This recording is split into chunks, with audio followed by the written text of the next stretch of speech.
Hello everyone, welcome to another Godforge video. Hope you're having an amazing day. So, Godforge is getting really near. Beta starts on May 19th. There's no cutoff limit, so you can still join the beta. The link is in the description below, and I really hope to see you there. So, why is the beta so important? Is basically you need to have the best early game possible. Not just for you as a player, but as a game in general. There's tons of game available, and there's nothing worse than a friend saying, "Look, come and play this game," and you're not hooked to it. You play for a few hours, a few days, and you're not into it. The early game sucks, and you're like, "Well, it's not for me," and you leave, and that means that the game doesn't live long. A few months, and then it starts to crumble and die, and that's what really frightens me with Godforge.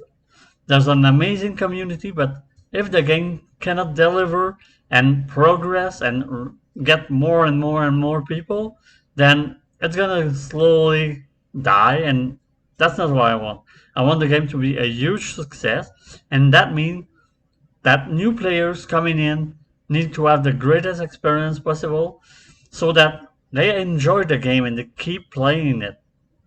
So the early game is crucial. That's why the beta one is basically early game, story mode, campaign, few dungeon. It's really to see, are the first weeks really engaging? Is the story worth it? Are campaign too hard?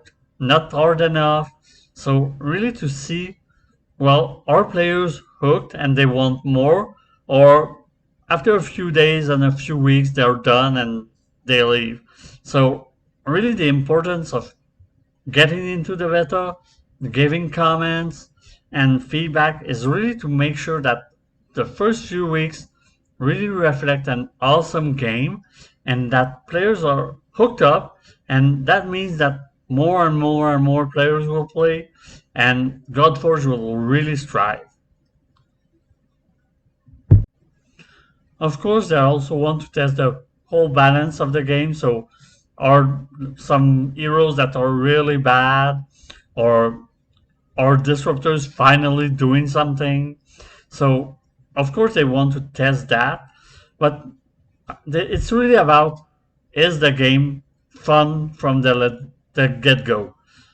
I wish we didn't have the minigame rewards for the beta so that we can really experience the game as a new player who's coming from a week or a month after launch. So that's a little sad because it won't give the exact same thing as a new player, brand new player. But still, it's gonna be fun. And anyway, I don't know how well we're gonna be able to use those legendary from the minigame, since in the first week usually you don't max out that many character and you don't progress that far in all of campaign and all of the dungeons. So if we max out already legendaries and we're doing the top 15 level of every dungeon and we beat the whole campaign, actually I think it's gonna say that the early game is way too easy, because if it's the case then it means that basically you're done with the game in a few weeks, and that's actually quite bad. So I do wish that you do need some work to actually beat the whole thing. And rewards are gonna be pretty neat. So the more you play the beta, the further you can go, the more token of valor you're gonna get, and that's gonna enable you to buy stuff once the game goes live. So the beta will wipe. You still get the minigame bonuses, the alpha bonus too if you participate, but also those beta token of valor that's gonna enable you to buy stuff once the game goes live. So that's pretty neat rewards. So between the three starters, who's the best to get the better experience? Well, there's a few lines of thought.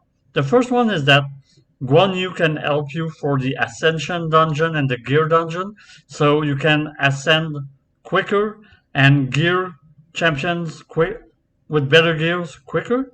So Guan Yu might be one of the best starter again for those dungeons to help you progress as much as possible there. There's also the uh, Ramses option with the acid that is quite good for the bosses, but he already smacks a lot, so it can help both the waves and the boss. So Ramses is also a great option. And there's Lady Zoc, who Lady Shock can really clear waves quickly, so she's probably the best one for the campaign. And you get some pretty neat gear set in the campaign, so she might also be an option. So all three starters might be viable, which is really essential. You don't want one starter to be overshadowing all other starters, but basically it depends.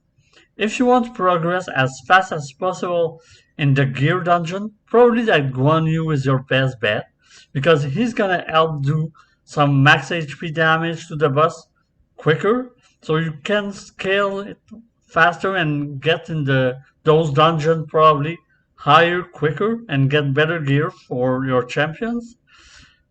But personally, Lady Zoc is probably the one I'm gonna go with just to clear ways and go in the campaign as far as possible, the quickest.